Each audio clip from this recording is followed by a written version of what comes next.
예, 4주차 3타시 시작해 보도록 하겠습니다. 4주차 3타시는 이제 추가적으로 개요에 대해서 더욱더 살펴보는 시간을 가져보도록 하겠습니다. 살펴볼 내용은요, 이제 문제 해결형 개요와 비교 대처형 개요를 좀 중점적으로 살펴볼 텐데요. 그전에 앞서서 아까 다 이제 2타시에서 살펴보았던 그 비판 주장형 개요의 샘플을 뭐 좀 추가적으로 조금 더 꼼꼼하게 하나 더 살펴보도록 하겠습니다. 예, 비판 주장형 이제 개요에 맞추어서 어떤 좋은 글이 하나 있어서 소개해 드리려고 이렇게 제가 준비했습니다.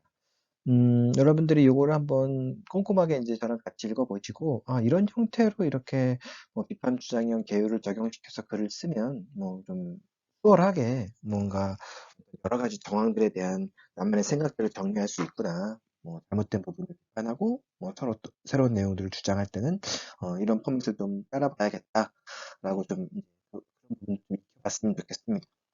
읽어보면서 좀 진행하도록 할게요. 뭐 글의 처음은 이제 뭔가 뭐 앞으로 내가 어떤 글을 쓰겠다라고 하는 어떤 방향을 제시한다든가 문제를 제기하는 그런 내용이 들어가겠죠. 마찬가지입니다. 이 글도 독자들에게 이제 뭐 호기심을 유발하기 위해서 몇 년 전부터 웰빙이라는 말이 유행하고 있다. 이런 식으로 해서 이제 문장이 시작되고 있죠.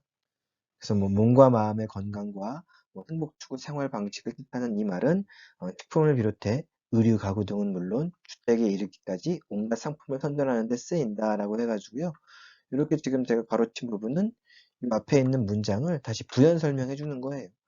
문장을 만든다는 게 참 뭐 그렇게 어려운 일은 아니에요. 이게 하나의 단락이죠. 하나의 단락에서 핵심이 되는 문장이 있다면, 뭐 웰빙이라는 말이 있습니다라고 이제 주장을 했다면, 이 웰빙이 뭔지 모르니까 그 다음에 이제 좀 구체적으로 풀어주면 되겠죠. 그런데 이제 중요한 거는 그 다음이에요, 또. 그러나가 중요하겠죠, 그러나가. 그러면 이 앞부분의 내용은 핵심이 아닐 수도 있겠구나라고 이렇게 좀 유추를 하시면 되겠죠.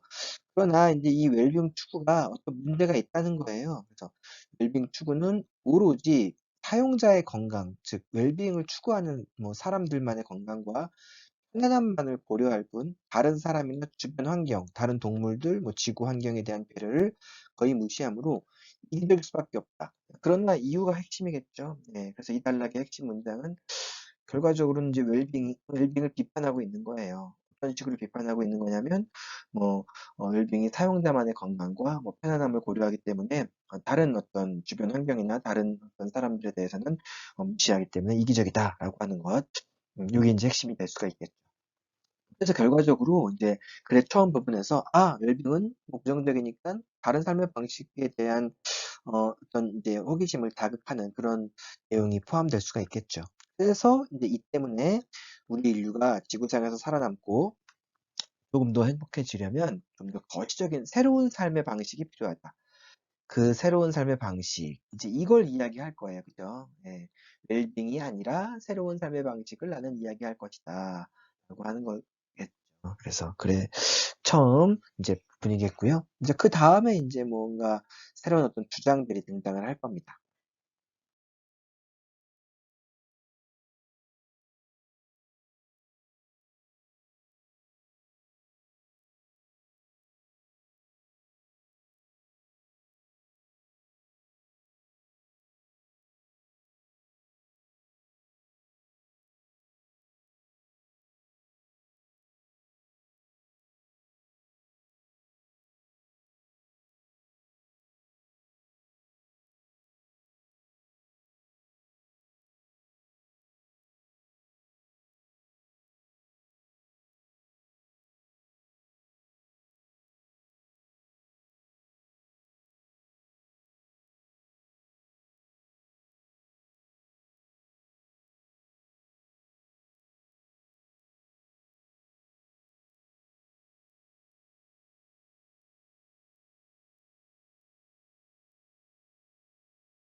그래서 이제 중간에서 바로 주장하는 게 이제 로아스적인 어떤 삶이라는 거예요. 그래서 로아스적인 삶.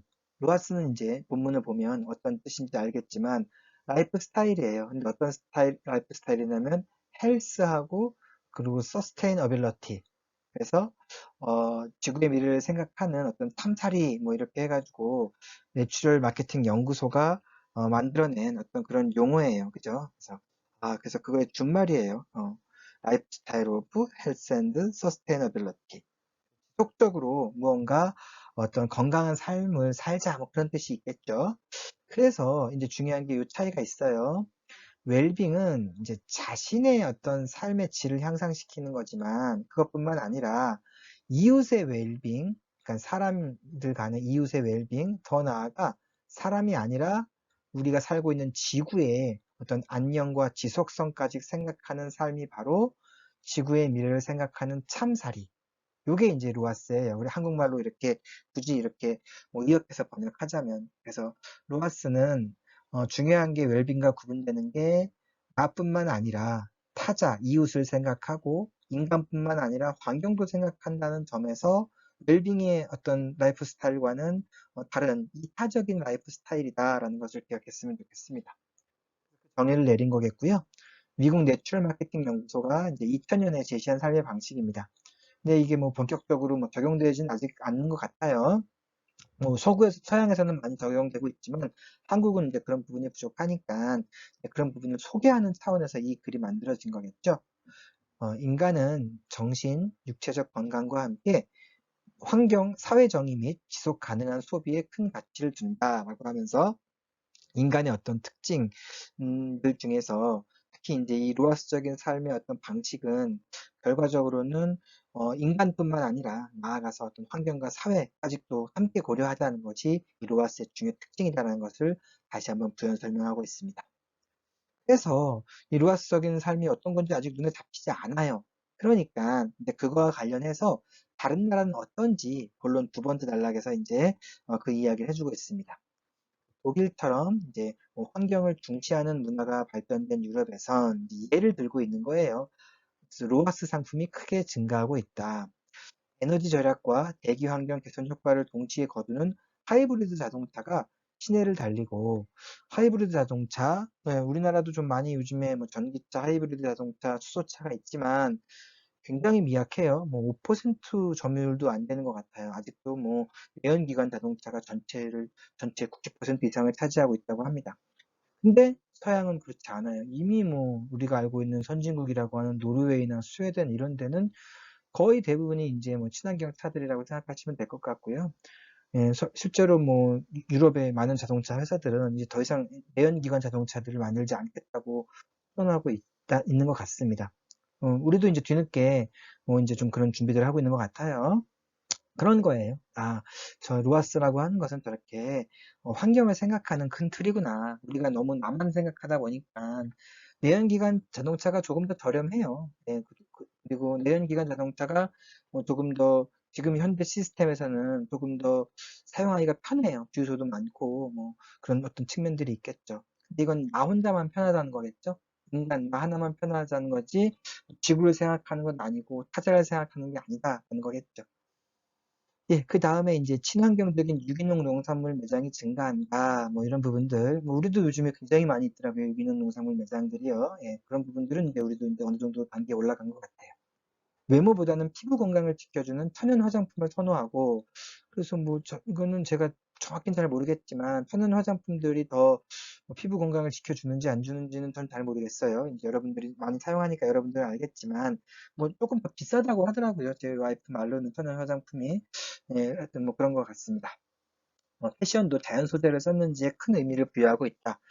우리는 뭐 자연 소재보다는 좀 인공 소재를 좀 많이 쓰는 편이죠. 예, 새로운 섬유 물질이 뭐 만들어지고 뭐 그런 것들을 좀 많이 활용하는데 자연 소재를 많이 쓰는 게 이제 독일에서의 모습인 것 같습니다. 뭐 여러분들도 뭐 여행을 가봐서 알겠지만 뭐 이제 지금은 뭐 여행을 가긴 좀 힘들지만 이제 뭐 한 1년 뒤면 여러분들도 이제 여러분 뭐 세계 여행 다닐 수 있을 것 같은데 그때가 된다면 이제 유럽에 가보시면 뭐 다들 우리하고 뭐 비슷한 점도 있지만 분명히 다른 점이 있을 거예요. 근데 저는 이 네 가지는 분명히 우리랑 좀 다른 어떤 그런 지점들이지 않을까, 그런 생각을 합니다. 그래서 이런 게 이제 바로 로하스적인 어떤 삶의 예다라고 해서 좀 부연 설명을 하고 있는 것 같습니다. 예, 그런 다음에 이제 마무리를 이제 마지막 결론을 짓고 있는 거예요. 짧은 글이죠. 그래서 웰빙에 대해서 비판하고 로하스적인 어떤 삶에 대해서 주장하고 그리고 그 로하스적인 삶이 어떤 것인지에 대해서 그 근거들을 이제 네 가지를 제시하고 사실은 이 글을 이 글을 더 확장할 수 있어요. 아까 그 네 가지 예들이 있었죠. 하이브리드 자동차, 유기농 농산물, 천연 화장품, 그리고 자연 소재 패션. 이것들을 좀 더 세부적으로 이렇게 부연 설명을 하고 예를 들어서 설명하고 뭐 묘사하면 글이 굉장히 더 많이 늘어나는 거예요. 그죠? 근데 핵심은 딱 아까 그만큼이다라고 생각하시면 되고요. 그래서 뭐 줄인 거고요. 그런 다음에 이제 결론에서 마무리를 짓고 있습니다. 우리는 어떻게 해야 되는가라는 거겠죠. 이제 우리는 모두 지구의 미래를 생각하는 참사리족이 되어야 된다. 지금까지는 인간의 미래만 생각한 것 같아요. 근데 뭐 인류가 지구에서 언제까지 살지는 모르겠지만 인류가 지구에서 계속 살기 위해선 인류뿐만 아니라 지구의 미래도 생각해야 된다는 거겠죠. 기상이변으로 풍전등화와 같은 위기에 빠진 인류 문명과 지구 생태계를 구하기 위해 이제 뭐 검소하고 절약하는 친자연적인 생활을 해야만 한다. 로하스의 특징이 또 이건 것 같아요. 검소하고 절약하는 뭐 쓰레기를 많이 만들지 않고 그리고 좀 이렇게 어, 자기 뭐 계속 뭐 해서 뭔가 자꾸 생산해내고 만드는 것보다는 뭐 아껴 쓰는 그런 부분들도 의미를 담고 있는 것이지 않을까 뭐 그런 것으로 이렇게 마무리를 짓고 있습니다. 사람들에게 로하스적인 삶을 살아라라고 이제 주장을 마지막에 하는 거겠죠. 그래서 전체적으로 비판하고 주장하는 형태로 글이 짤막하게 구성되어 있지만 이 정도의 글만, 이 정도의 패턴만 여러분들이 좀 익혀두면 비판 주장형 글을 쓰는 데 있어서 다 적용 가능해요. 이거 아주 롤모델로 삼았으면 좋겠습니다. 여기는 지금 우리의 삶의 모습만 다루고 있지 않습니까? 자, 여기에 적용시킬 수 있는 다른 것들이 있어요. 비판하고 싶은 뭔가가 있어요. 그러면은 뭐 지금 현재 상황에 대해서 비판을 하고요. 무엇이 잘못됐는지. 뭐가 잘못되었을까요? 뭐 한국 사회에서 뭔가 잘못된 부분들이 있다면 요즘에 가장 잘못된 게 가짜 뉴스죠. 그러면 요즘에 뭐 유튜브나 여러 가지 어떤 채널을 통해서 가짜 뉴스가 많이 생산되고 있다. 근데 가짜 뉴스는 사회의 혼란을 가중시킨다. 이렇게 비판할 수가 있겠죠. 그렇다면 이제 어떤 가짜 뉴스보다는 보다 더 어떤 근거 있는 뉴스들이 만들어져야 된다. 이런 걸 주장하고 싶은 거예요. 그럼 근거 있는 뉴스들, 가짜 뉴스가 아닌 뭐 어떤 진짜 뉴스들 이런 것들의 어떤 예들을 제시하는 어떤 그런 내용들이 그 다음에 들어가면 아주 뭐 탄탄한 비판 주장형 글을 만들어낼 수가 있다. 네, 그런 거니까 좀더 요 어떤 모델만 여러분들이 요 타입만 잘 기억해 두시면 어느 누구든지 비판 주장형 글을 쓸 수 있다라고 생각해 줬으면 좋겠습니다. 자, 이제 문제 해결형이라고 합니다. 대안 제시형이라고도 해요. 대안 제시형이라고도 합니다. 글쓴이 자신 혹은 사회에 주어진 문제를 해결하기 위해서 이제 대안을 제시한다는 겁니다. 그래서 현상을 파악하는 게 먼저 들어가야 돼요.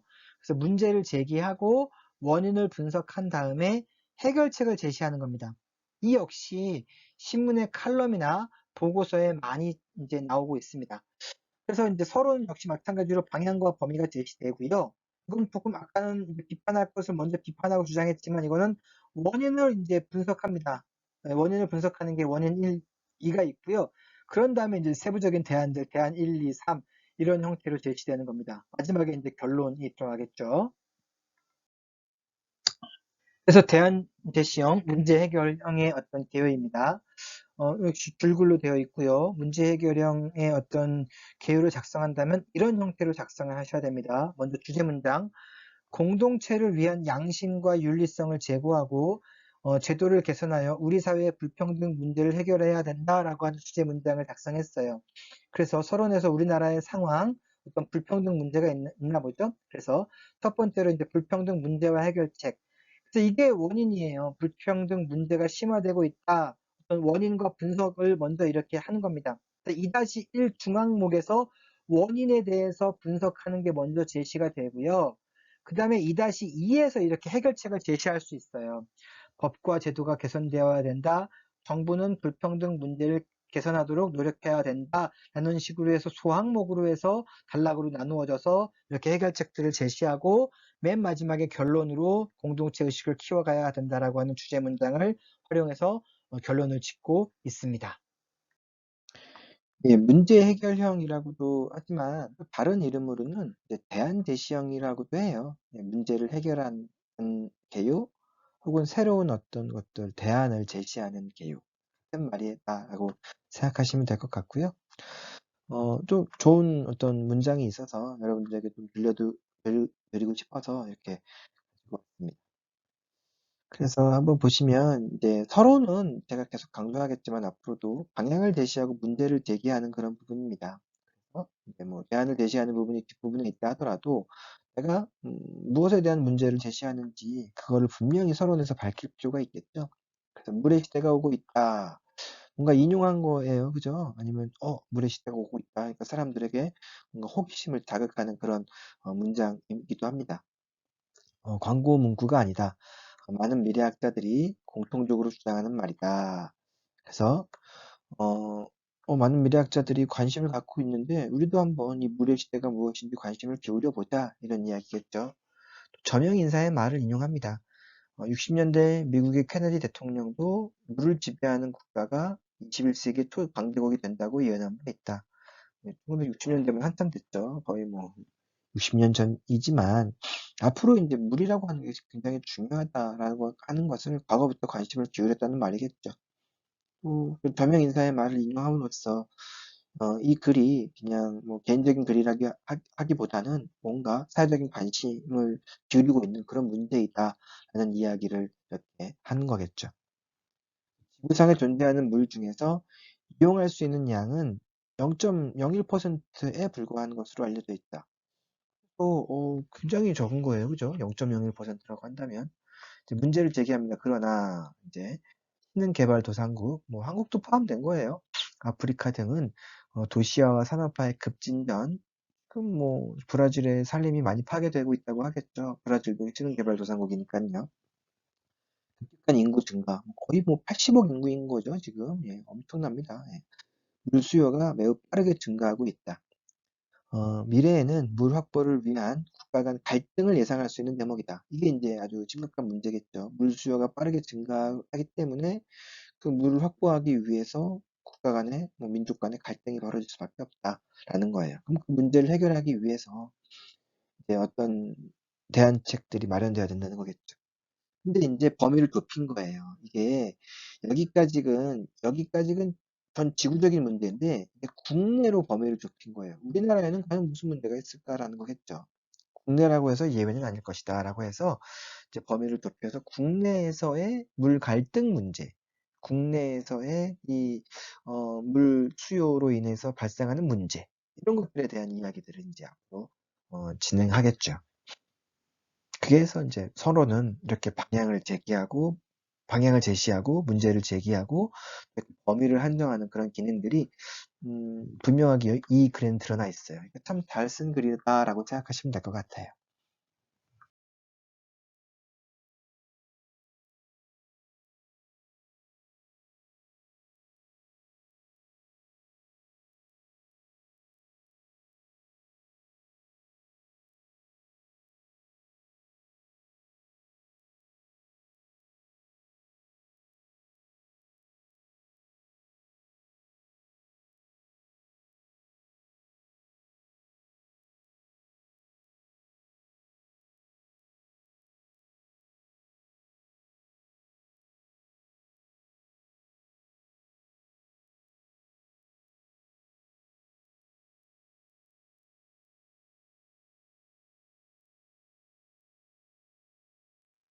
예, 그럼 이제 본론으로 가보도록 합시다. 요 대안 제시, 그리고 문제 해결형 같은 경우에는요, 서론, 본론의 처음 부분이 이제 원인을 분석하는 단계가 있습니다. 그래서 원인을 분석한 다음에, 그 다음에 이제 해결책을 제시하는 거겠죠. 그래서 원인을 어떤 식으로 분석하는지, 원인을 분석하기 위해선, 어떤 역사적인 것들을 좀 짚어볼 필요가 있겠고요.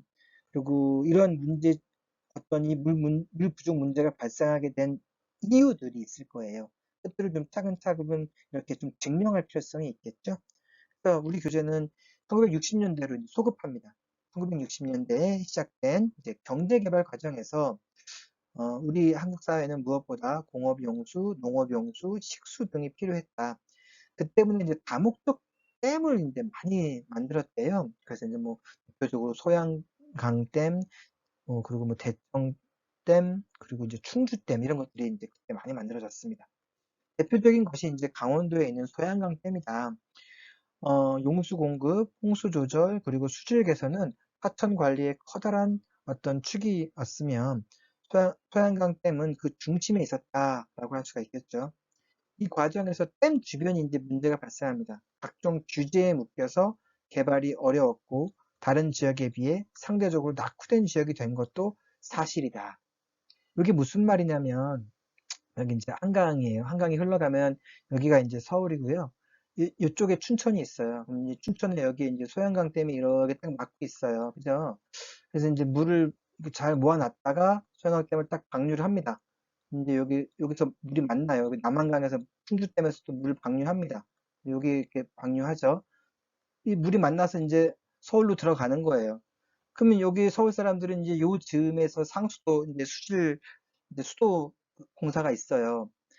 그래서 여기서 나쁜 물이 뭐 썩은 물이 들어오면 안 되니까 여기다가는 뭐 공장을 짓거나 뭐 이럴 수가 없는 거예요. 축사를 짓거나 이럴 수가 없는 거예요. 그러다 보니까 각종 규제에 소양강댐 상류 지역이나 뭐 충주댐 상류 지역은 당연히 어떤 규제들이 있을 수밖에 없겠죠. 그러다 보니까 개발이 어려운 거예요.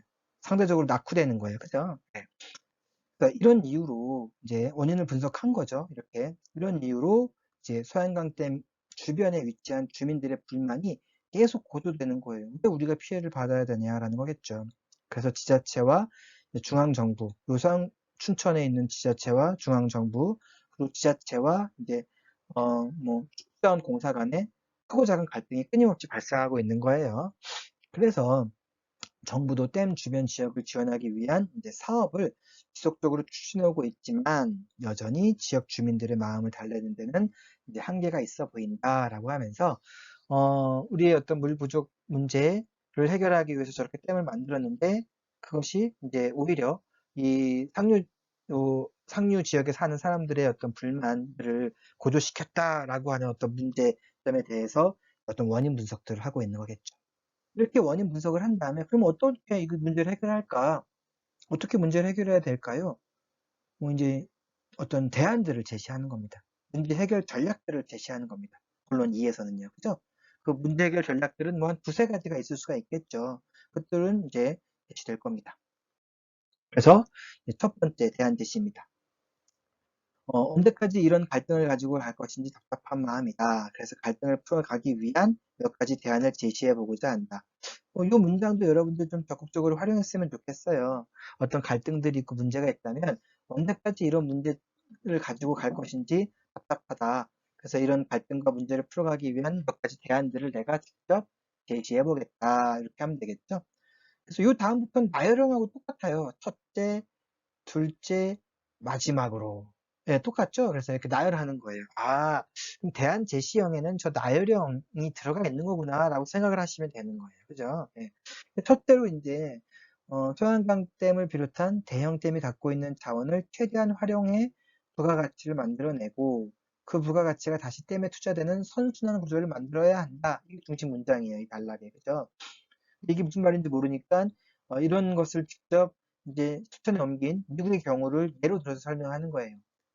미국의 경우 댐의 기능 중 30% 이상이 레크레이션 기능이래요. 뭐 영화도 찍고 그래요. 예전에 제가 슈퍼맨이라는 영화 기억하는데 슈퍼맨이 그 댐을 이렇게 막아요. 그죠? 예. 예, 그런 부분이 있어요. 예. 정부의 획일적인 규제를 합리적으로 완화해 이제 댐 주변 지역을 이제 관광이나 레저 및 뭐 휴양지 등으로 활용하는 방안을 찾아야 할 것이다. 그래서 우리도 약간 이런 게 있어요. 이제 춘천에 가면 뭐 그 서울 지역, 뭐 수도권 지역의 많은 대학생들이 이제 뭐 MT를 가는데 좀 요쪽 지역으로 많이들 가요. 그래서 요쪽 지역에 가면 또 레저니 뭐 그런 거 활동할 것들이 조금 있더라고요. 예, 예. 그래서 또 뭐 먹거리들도 좀 있고 예, 그런 하는 부분들, 또 그런 부분들 좀 찾아야 된다라는 거겠죠. 적극적으로 활용해야 된다라는 거겠죠. 둘째는 이제 국가가 갖고 있는 재원을 최대한 활용해야 한다. 최근에는 이제 중앙부처의 다양한 정책 자금 지원 프로그램들이 존재한다. 그래서 댐 주변 지역은 농촌이고 산림 지역이며 이제 소외된 지역들이다라고 하면서 이 사람들을 위해서 이제 정책 자금들을 어떤 지급해야 된다라는 거겠죠. 그렇게 해서 물의 소중함을 생각한다면 다양한 정부 프로그램들이 댐 주변 지역에서 좀 더 많이 지원될 수 있도록 해야 한다라고 하면서 요, 요 중심 문장을 나머지 문장들이 뒷받침하고 있습니다. 세 번째 단락은 생략할게요. 세 번째는 이제 당사자 간의 화합이다 라는 식으로 해서 이제 대안을 제시하고 있습니다. 마지막으로 이제 마무리입니다. 그래서 시간은 항상 변화한다. 결론이에요. 그래서 우리도 항상 변한다. 약간 좀 감성적이죠. 그래서 물이 고여 있으면 썩듯이 물은 흘러야 한다. 뭐 암시하는 그런 기능들도 있습니다. 항상 변해야 한다는 것은 아니다. 물은 흘러가면서 모든 것을 휘감고 포용하면서 간다. 이게 중요한 거예요. 요 포용이라는 단어를 끄집어낸 이유는 이제 물이 화합과 관용의 철학을 갖는 것이 이런 것이다 라는 말을 끌어내기 위한 거겠죠. 그렇다면 이제 물은 뭔가 포용할 수 있는 거예요. 그래서 물은 화합과 관용의 철학을 내포하고 있는 거예요. 그래서 물이 저런 걸 내포하고 있으니까 물을 우리가 이제 치수라고 하겠죠. 치수하는 정책도 물을 다루는 어떤 정책이 치수 정책이죠. 치수 정책도 화학과 관용의 철학을 감안해야 된다라는 말을 하고 싶은데 그걸 이렇게 약간 비유적인 표현으로 마무리를 한 거예요. 이런 식으로 약간 비유적인 표현을 사용해도 되지만 뭐 이건 조금 여러분들이 이제 뭐 전체적인 안목들이 좀 생긴다면 아마 뭐 충분히 좀 활용할 수 있으리라 생각이 들기도 합니다. 네, 마지막으로 비교 대조형입니다. 그래서 어떤 사안에 대해서 설명할 때, 둘 이상의 대상과 사물을 이제 견주어서 유사점과 차이점을 이제 좀 이렇게 기술하는 방식을 비교 대조형이라고 합니다. 우리 교재에는 이제 폭포와 뭐 분수라고 하는 비교 대조형 어떤 글이 이제 하나 있는데요. 그래서 견주는 기준이 이제 좀 있으면 좋겠어요. 그래서 뭐, 폭포가 뭐 떨어지고 뭐 분수는 올라간다. 뭐 기준이 있는 거겠죠. 뭐 물이 오르고 내리고 하라고 하는 것들. 또 둘 사이의 어떤 관계를 좀 면밀히 관찰해야 될 그럴 필요성이 있을 것 같습니다. 비교 대조형의 틀은요, 마찬가지로 서론, 본론, 결론, 뭐 서론은 방향과 범위 제시하겠고요. 이제 A라는 대상이 본론의 첫 번째 중항목, B라는 대상이 본론의 두 번째 중항목 이런 식으로 하고 요것들을 이제 좀 이렇게 비교 대조하는 거예요. 그래서 기준 가가 여기에 이제 2-1에 있다면 3-1의 기준 가가 있는 거겠고 2-2의 기준 나로가 있다면 3-2의 기준 나가 있어요. 좀 더 쉽게 이야기하자면 만약에 롯데 자이언츠와 NC 다이노스를 비교한다고 생각해 보도록 합시다. 그럼 여기에 들어가야 되는 게 롯데 자이언츠의 투수력, 여기는 NC 다이노스의 투수력, 여기는 롯데 자이언츠의 롯데의 타자, 여기는 NC의 타자 이런 식으로 들어가면 되는 거예요. 그래서 이렇게 비교 대조형 틀을 만들 수가 있겠죠. 그러면 비교 대조형 생각해볼 문제에서 가장 관건이 되는 건 기준점을 찾는 거예요. 그죠? 예, 비교하기 위한 어떤 기준점들을 찾는 게 가장 관건이 될 것 같고요.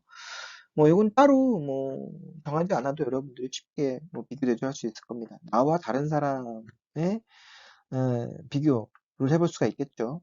기준점을 정해야 돼요. 뭐 나의 어떤 성향, 다른 사람의 성향만 가지고 비교 대조한다든가 아니면 뭐 나의 뭐 외모, 다른 사람의 외모 이걸 가지고 비교 대조할 수도 있겠죠. 뭐 외모는 좀 그렇긴 하지만 뭐 나의 성향이라든가 나의 특징이라든가 이런 것들을 가지고 비교 대조할 수가 있겠죠. 한국과 다른 나라도 역시 비교 대조할 수 있습니다. 한국과 다른 나라의 경제력을 가지고 비교 대조한다든가 아니면 정치 상황 아니면 뭐 사회 뭐 현상 이런 것들을 가지고 비교 대조할 수가 있겠죠. 그 범위를 서론에서 정한 다음에 본론에서 분명한 기준점을 갖고 서술하게 된다면 누구나 쉽게 쓸 수 있는 글이 되는 거예요. 기준점을 찾는 게 가장 관건입니다. 뭐 가수와 가수도 비교 대조할 수 있습니다. 근데 이런 거예요. 만약에 어떤 가수는 성량으로 분석을 하고 어떤 가수는 외모로 이렇게 분석을 한다면 잘못된 비교 대조죠. 예, 둘 다 성량이면 성량, 뭐 외모면 외모 이런 식으로 뭔가 기준점을 정해야겠죠. 이것도 마찬가지겠고요. 아주 누구나 쉽게 쓸 수 있습니다. 그러니까 나중에 여러분들이 어떤 감상문을 쓴다든가 아니면 콜라보 프로젝트를 진행할 때 비교 대조용을 전 적극적으로 추천드려요. 쉽게 쓸 수 있거든요. 쉽게 쓰면서도 참신하기도 하고요. 기준점이 참신하면 굉장히 참신한 글이 되는 거예요. 자기만의 방향성이 정해지기 때문이겠죠. 그러니까 조금 전에 보여드렸던 그 틀 잘 기억하시고 어떤 기준점을 정해야 되는지에 대해서 많은 고민들을 해보시기 바랍니다. 예, 4주차, 3차시 이제 학습을 정리해 보자면 4주차 전체는 쓰기 전 단계에서 아이디어 생성부터 개요까지 내용이 좀 많아요. 그러니까 꼼꼼하게 여러분들이 강의를 들으셔야지만 될 것 같아요. 그래서 브레인스토밍, 마인드 매핑, 그리고 이제 주제와 주제 문장, 그다음에 개요의 틀, 개요의 유형 이런 것들을 통해서 우리의 목표는 뭐죠, 여러분들? 다시 한번 확인시켜 드리지만 자기소개서의 주제 문장, 개요 이것들이 이 4주차에 작성이 될 수 있다면 여러분 나름대로 그것들을 작성해낼 수 있다면 여러분들은 목표에 도달한 거예요. 그죠? 그러니까 한번 쭉 다시 한번 생각을 해보도록 합시다. 2주차, 3주차에 생각해봤던 내용들을 다시 한번 정리해보고요. 그것을 통해서 자기소개서의 개요와 주제 문장을 작성해보고 예, 여러분들 이제 뭐 그러기 위해서 이제 브레인스토밍도 해보고 뭐 그것을 각자 해봤으면 좋겠고요. 어, 그것을 결과적으로 이제 우리가 뭐 중간고사에 이제 할 어떤 자기소개서의 어떤 좋은 구체적인 틀이 되지 않을까 이런 생각이 듭니다. 예, 지금까지 해서 예, 문학인문교양학부의 유창민 교수였고요. 예, 4주차 전체 강의를 마치도록 하겠습니다. 감사합니다.